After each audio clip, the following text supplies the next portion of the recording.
This is the thing with a pocket guide interview, but it's not a real interview. I'm totally faking. Why did I write about those three topics? Well, that's a good question. I think the short answer is because I thought those were three interesting topics: sainthood, the Bible, the afterlife.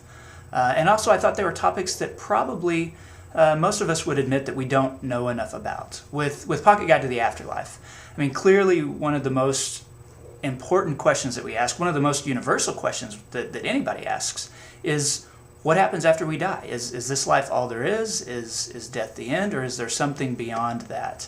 And I thought it was a question probably that we all could stand to use a little bit more information about. Now, there are two ways to approach this. You can talk about all the different world religions and what those traditions think happens to us after we die, from the ancient Aztecs to Hinduism to the Vikings, and everybody's got ideas. But the big elephant in the room is that living in a Western culture, one that's profoundly influenced by Christianity, the idea of heaven and hell just completely dominate our ideas of the afterlife. And so I wanted to explore those in a little bit more detail too, specifically starting with what do we learn about these from the Bible and what comes from sources perhaps that are outside the Bible.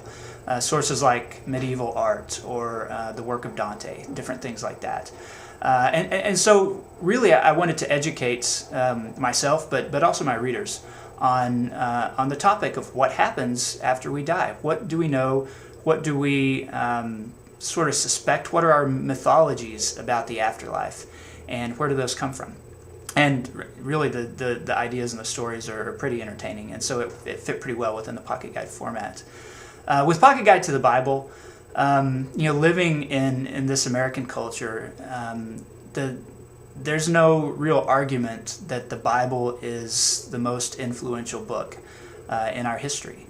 And that being the case, I think almost all of us would agree that we don't know enough about the Bible.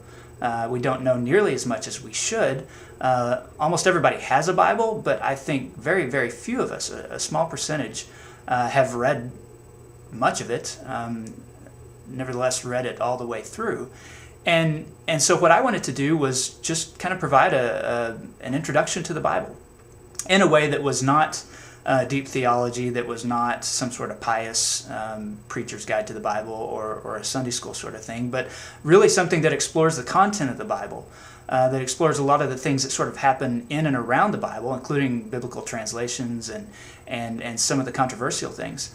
But just a guide to the Bible. Learn more about this book that is so influential in our culture. For people who are completely non-religious, they still need to know, to Christians who really ought to know, seeing how it's the source of much of their faith. And so Pocket Guide to the Bible is, I think, a fun, entertaining look at a really complex book, and one that we really don't know as much about as we should. And then with Pocket Guide to Sainthood, I mean, how many times have we said the name San Francisco or San Diego or St. Augustine and not realize that this is a city that's named after an actual person in history, a person whose life was so pious, so impressively holy, that they were given this sort of exalted position in Christian history. And so many of our buildings, hospitals and schools and of course churches are named after these saints. But really, do we know much more other than the name? And at the beginning of this project, I have to admit, I didn't know much more. I'd heard of St. Francis, and I, of course, knew St. Mary and some of those things. But, man, I wanted to learn more about the saints.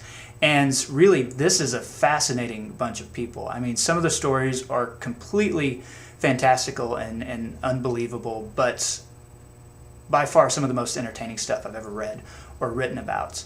Pocket Guide to Sainthood practically writes itself because there are just so many good stories about these guys' lives and their martyrdoms and all the different things that happen.